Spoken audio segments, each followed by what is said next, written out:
नमस्कार, जय हिंद। आप देख रहे हैं लाइव टाइम्स। मैं हूं आपके साथ वैष्णो सोनी। आपको सीधे लिए चलते हैं आंध्र प्रदेश, जहां पर प्रधानमंत्री नरेंद्र मोदी दौरे पर पहुंचे हुए हैं, जनता को संबोधित कर रहे हैं। क्या कुछ कह रहे हैं, सुनिए। लोकार्पण और शिलान्यास हुआ है। एयरपोर्ट के साथ साथ ये प्रोजेक्ट आंध्र की रोड कनेक्टिविटी से भी जुड़े हैं। इनमें एनर्जी सिक्योरिटी से जुड़े प्रोजेक्ट भी हैं। ये विकास कार्य इस बात के प्रतीक है कि इस समय आंध्र किस स्पीड से आगे बढ़ रहा है। मैं आप सभी को इन प्रोजेक्ट्स की बहुत बहुत शुभकामनाएं देता हूं। మిత్రులారా, ఈ రోజు దాదాపు 18,000 కోట్ల రూపాయలు విలువైన అభివృద్ధి ప్రాజెక్టులు ప్రారంభోత్సవం మరియు శంకుస్థాపన చేసుకుంటున్నాం. ఎయిర్పోర్ట్ తో పాటు ఈ ప్రాజెక్టులు ఆంధ్రప్రదేశ్లో రోడ్ కనెక్టివిటీని కూడా మరింత బలోపేతం చేస్తాయి. వీటిలో ఎనర్జీ సెక్యూరిటీకి సంబంధించిన ప్రాజెక్టులు కూడా ఉన్నాయి. ఈ ప్రాజెక్టులు ఆంధ్రప్రదేశ్కు ఎంత వేగంగా ముందుకు తీసుకొని వెళ్తున్నాయనడానికి ఒక నిదర్శనం. ఈ ప్రాజెక్టుల కోసం మీ అందరికీ నా హృదయపూర్వకమైనటువంటి శుభాకాంక్షలు. साथियों, आज का ये आयोजन नया इतिहास, नए रिकॉर्ड इसे रचने का भी है। आज एक और विकास के नए रिकॉर्ड बन रहे हैं, तो साथ ही ढीमसा डांस का सांस्कृतिक रिकॉर्ड भी रचा गया है। और ये चंद्रबाबू की विशेषता है कि उन्होंने दो क्षितिजों को छुआ है। एक तरफ ऊंची आसमान को छूने वाली व्यवस्था, एयरपोर्ट का निर्माण, और दूसरी तरफ मेरे यहां के आदिवासी बहनों के द्वारा ढीमसा नृत्य का विश्व रिकॉर्ड बनाना। मैं चंद्रबाबू के इस विजन को विशेष रूप से सराहना करता हूं। మిత్రులారా, ఈ రోజు ఒక కొత్త చరిత్ర, ఒక కొత్త రికార్డును సృష్టించిన రోజు కూడా. ఒకవైపు అభివృద్ధిలో కొత్త రికార్డులు నమోదవుతున్నాయి, మరోవైపు దింసా నృత్యం కూడా ఒక సాంస్కృతిక రికార్డును సృష్టించింది. ఇది చంద్రబాబు నాయుడు గారి విశిష్టత అనేది నేను తెలియజేస్తున్నాను. ఈ రోజు చంద్రబాబు నాయుడు గారు ఒక రెండు అంశాలని టచ్ చేశారు. ఒకటి నింగిని ఆకాశాన్ని అంటే ఎయిర్పోర్ట్ అయితే, మరొకటి గిరిజనుల సోదర సోదరీమణులతో ఈ రోజు దింసా నృత్యంతో ఒక రికార్డు సృష్టించారు. ఇది చంద్రబాబు నాయుడు గారి విజన్. దీనికి నేను హృదయపూర్వకమైనటువంటి అభినందనలు తెలియజేస్తున్నాను. 13,000 से ज्यादा आदिवासी बहनों और बेटियों की प्रस्तुति, उनका उत्साह, उनका अनुशासन और आदिवासी संस्कृति का गौरव, यह दृश्य वाकई अद्भुत था। इसमें देश की विविधता की झलक भी थी और पीढ़ी दर पीढ़ी सहेज कर रखी गई जनजातीय विरासत भी थी। मैं इस प्रस्तुति के लिए आप सभी का और विशेष रूप से मेरी आदिवासी बहनों और बेटियों का बहुत बहुत अभिनंदन करता हूं। 13,000 మందికి పైగా గిరిజన పిల్లలు మరియు సోదరిమణుల తాలూకా ప్రదర్శన, వారి ఉత్సాహం, వారి క్రమశిక్షణ మన గిరిజన సంస్కృతికి సంబంధించిన ఒక గౌరవం. ఈ దృశ్యం నిజంగా అద్భుతంగా అనిపించింది. దీనిలో మన దేశం తాలూకా వైవిధ్యత కనిపించింది. అలాగే తరతరాలుగా సంరక్షించబడిన గిరిజన వారసత్వం కూడా ప్రతిబింబించింది.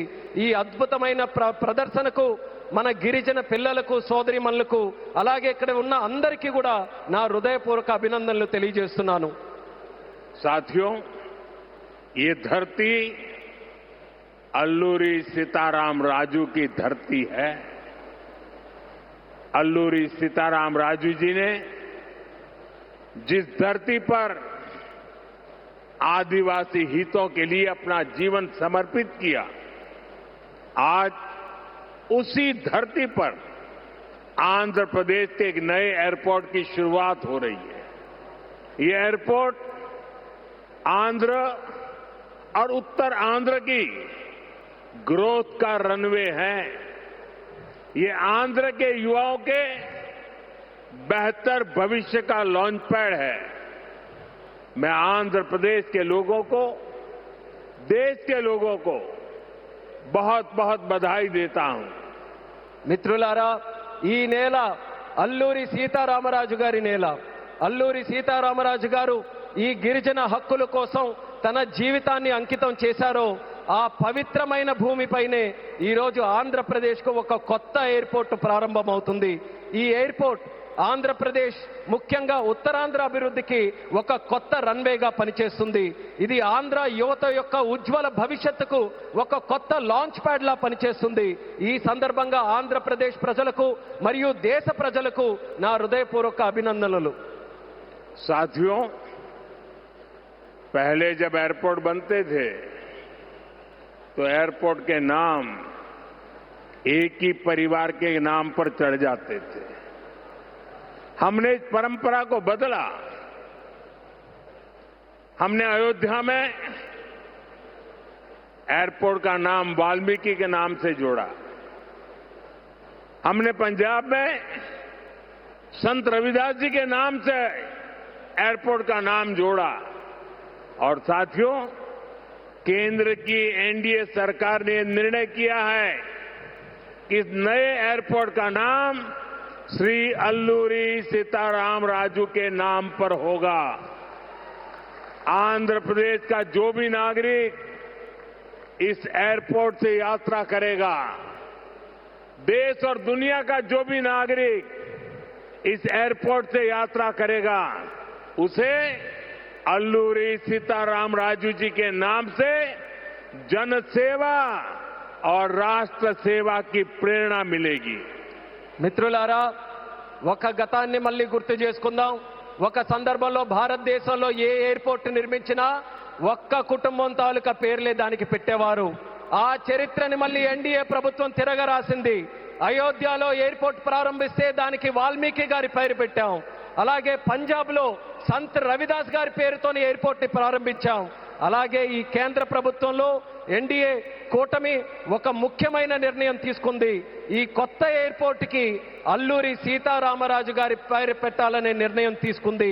ఈ ఎయిర్పోర్ట్ ద్వారా ప్రయాణించే ప్రతి ఆంధ్రప్రదేశ్ పౌరుడు అల్లూరి సీతారామరాజు గారి పేరుతో ప్రజాసేవకు, దేశ సేవకు కూడా స్ఫూర్తి పొందుతారని తెలియజేస్తున్నాను.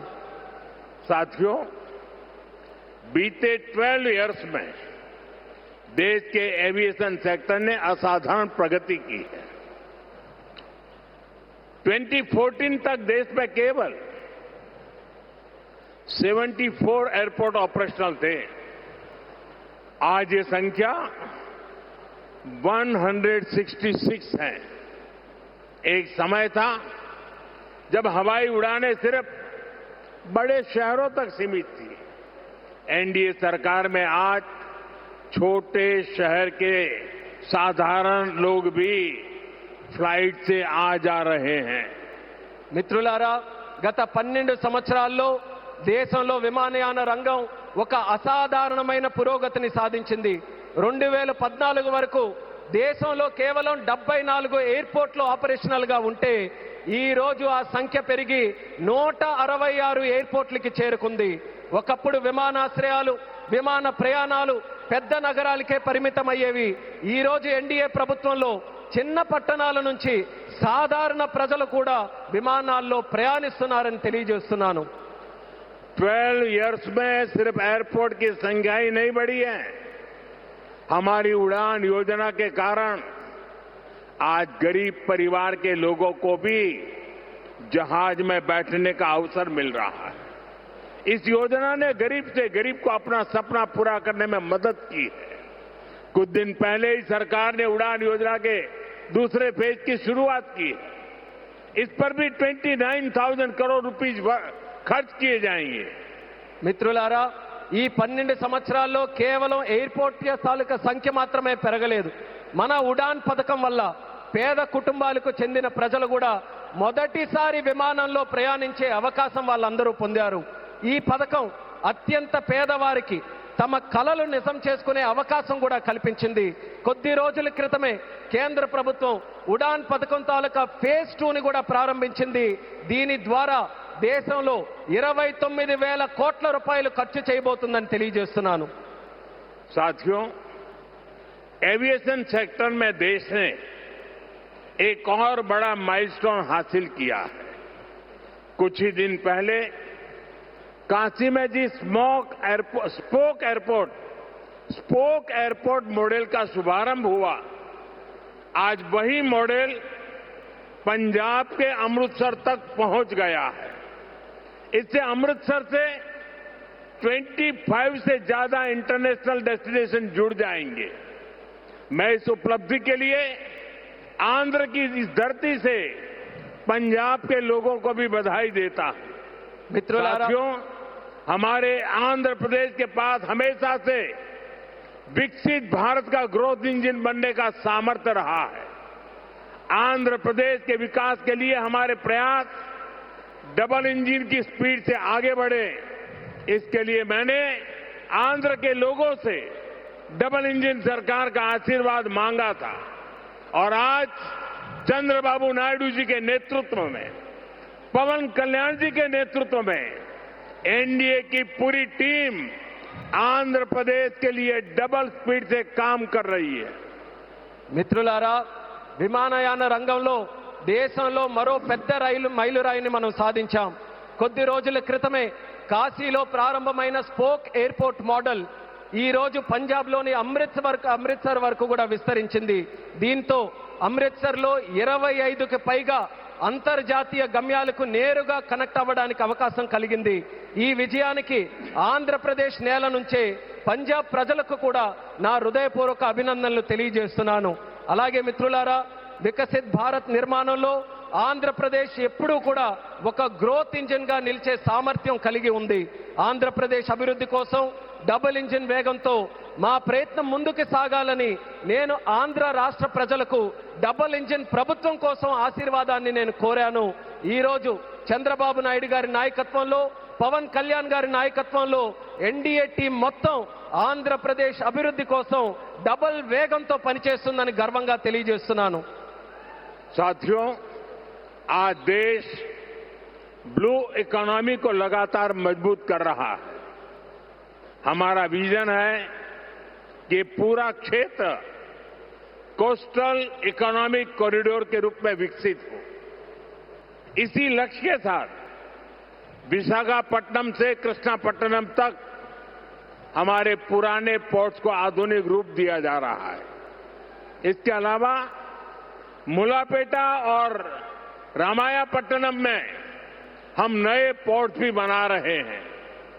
మిత్రులారా, ఈ రోజు దేశం బ్లూ ఎకానమీని నిరంతరం బలోపేతం చేస్తుంది.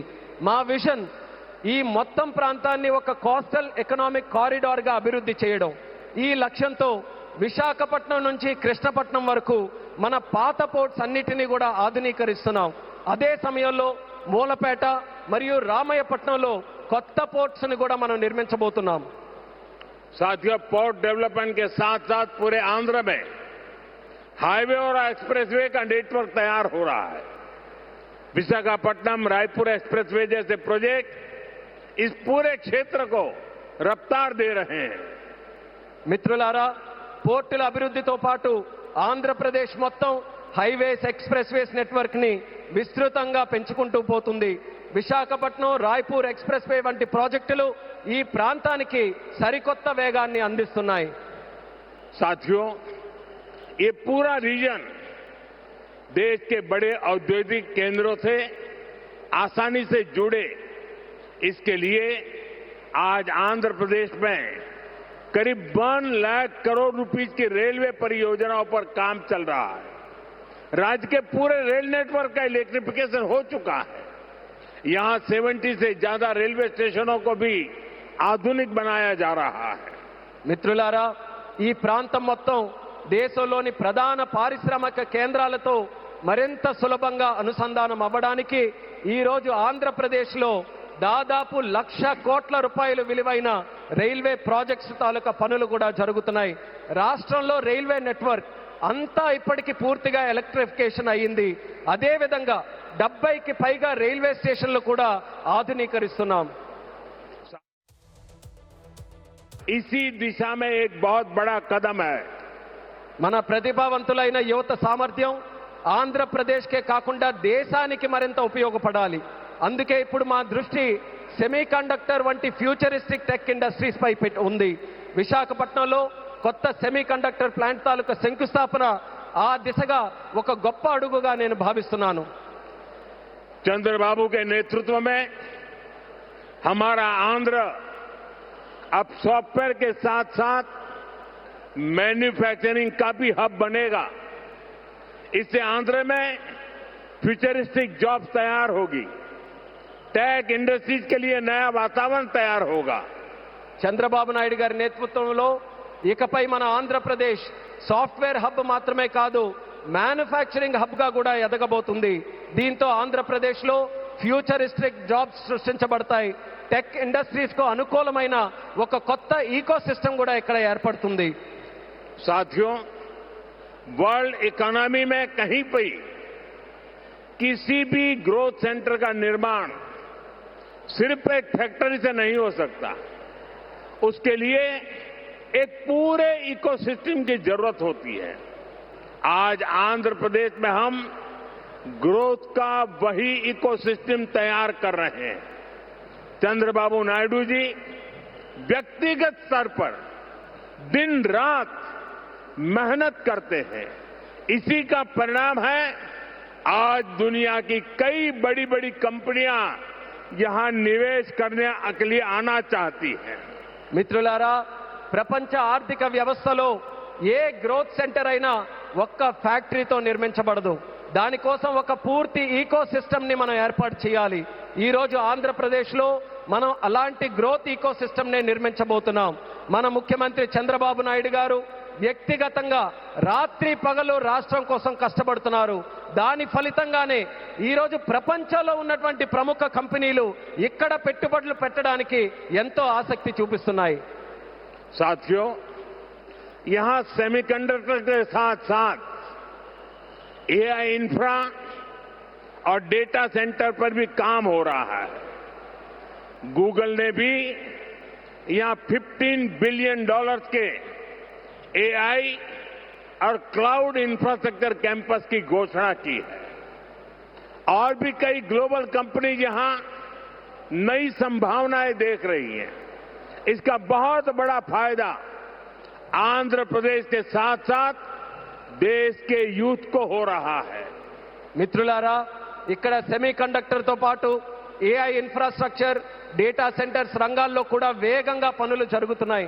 గూగుల్ కూడా ఇక్కడ $15 బిలియన్ విలువైన ఏఐ మరియు క్లౌడ్ ఇన్ఫ్రాస్ట్రక్చర్ క్యాంపస్ ని ఏర్పాటు చేయబోతుంది. ఇంకా అనేక అంతర్జాతీయ కంపెనీలు కూడా ఇక్కడ కొత్త పెట్టుబడులకు అవకాశాలు చూస్తున్నాయి. దీనివల్ల ఆంధ్రప్రదేశ్ యువత కాకుండా దేశ యువతకు కూడా ఒక్క గొప్ప ప్రయోజనం కలగబోతుంది. साथियों, आंध्र की इंडस्ट्रियल ग्रोथ स्टोरी केवल डिजिटल टेक तक से ही सीमित नहीं है. नकापल्ली में केंद्र सरकार बड़े फार्मा पार्क के लिए भी सहयोग दे रही है. इससे आंध्र प्रदेश देश के एक बड़े फार्मा हब के रूप में भी विकसित होगा. మిత్రులారా, ఆంధ్రప్రదేశ్ ఇండస్ట్రియల్ గ్రోత్ స్టోరీ కాకుండా డిజిటల్ టెక్ వరకే పరిమితం కాకుండా నక్కపల్లిలో కేంద్ర ప్రభుత్వం యొక్క భారీ ఫార్మా పార్క్ ఏర్పాటుకి కూడా సహకరిస్తుంది. దీంతో ఆంధ్రప్రదేశ్ దేశంలోనే ఒక ప్రముఖ ఫార్మా హబ్ గా ఎదగబోతుందని తెలియజేస్తున్నాను. ग्रीन एनर्जी की फील्ड में भी अकेले रायलसीमा क्षेत्र में 5 लाख करोड़ रुपए से ज्यादा का इन्वेस्टमेंट हुआ है. मैं आज आंध्र प्रदेश के आप सभी लोगों को फिर विश्वास दिलाता हूं, हमारी सरकार ऐसी हर संभावनाओं को साकार करने के लिए दिन रात ये डबल इंजन सरकार काम करती रहेगी. గ్రీన్ ఎనర్జీ రంగంలో కూడా ఒక్క రాయలసీమ ప్రాంతంలోనే 5 లక్షల కోట్ల రూపాయలకి పైగా పెట్టుబడులు వచ్చాయి. ఈరోజు ఆంధ్రప్రదేశ్ ప్రజలందరికీ నేను మరోసారి హామీ ఇస్తున్నాను. ఇలాంటి ప్రతి అవకాశాన్ని నిజం చేయడానికి, ఆ కలని సాకారం చేయడానికి మా ప్రభుత్వం, ఈ డబుల్ ఇంజిన్ ప్రభుత్వం రాత్రి ప్రగలు కృషి చేస్తూనే ఉంటుందని తెలియజేస్తున్నాను. साथियों, आज आंध्र प्रदेश में हर सेक्टर में किस स्पीड से काम हो रहा है, इसका अंदाजा आप इस बात से लगा सकते हैं कि पिछले 3 यात्राओं में ही मैंने 2 लाख करोड़ रुपीस के प्रोजेक्ट का शुभारंभ यहां किया है. మిత్రులారా, ఈరోజు ఆంధ్రప్రదేశ్లో ప్రతి రంగంలో ఎంత వేగంగా అభివృద్ధి జరుగుతుందో మనం ఒక్కసారి అంచనా వేయాలనంటే ఈ ఒక్క విషయం గమనించండి. నా గత 3 పర్యటనల్లో 2 లక్షల కోట్ల విలువైన ప్రాజెక్టులు, కోట్ల రూపాయల విలువైన ప్రాజెక్టులు నేను ఇక్కడే ప్రారంభించానని తెలియజేస్తున్నాను. मुझे खुशी है कि आंध्र की इस विकास यात्रा में उत्तर आंध्र भी सशक्त हो रहा है. हम विशाखापट्टनम इकोनॉमिक रीजन वीईआर को देश के बड़े औद्योगिक केंद्र के रूप में विकसित कर रहे हैं. हमारा लक्ष्य है वीईआर एशिया का प्रमुख इकोनॉमिक हब बने.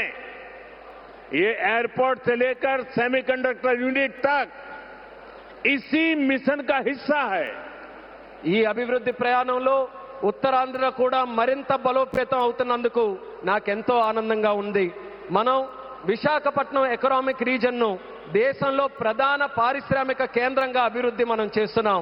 మన లక్ష్యం వీఆర్ను ఆసియా ఖండంలోనే ఒక ప్రముఖ ఎకనామిక్ హబ్గా తీర్చిదిద్దడం. దీనికి ఎయిర్పోర్ట్ నుంచి సెమీ కండక్టర్ యూనిట్ వరకు జరుగుతున్న ప్రతి కార్యక్రమం ఆ లక్ష్యంలో భాగమే అనేది కూడా నేను తెలియజేస్తున్నాను. साथियों, हमारी सरकार का मंत्र है इन्वेस्टमेंट से एम्प्लॉयमेंट. इसलिए सरकार ने अपनी तरफ से भी इन्वेस्टमेंट बढ़ाया है और हम प्राइवेट सेक्टर को भी इन्वेस्टमेंट के लिए प्रेरित कर रहे हैं. आप भी जानते हैं, जब इन्वेस्टमेंट बढ़ता है तो मैन्युफैक्चरिंग बढ़ती है, मैन्युफैक्चरिंग बढ़ती है तो एक्सपोर्ट बढ़ता है, एक्सपोर्ट बढ़ता है तो रोजगार के नए अवसर बनते हैं और रोजगार बढ़ता है तो लोगों की आमदनी बढ़ती है, परिवारों की जिंदगी बेहतर होती है और आंध्र प्रदेश में हम यही होते देख रहे हैं.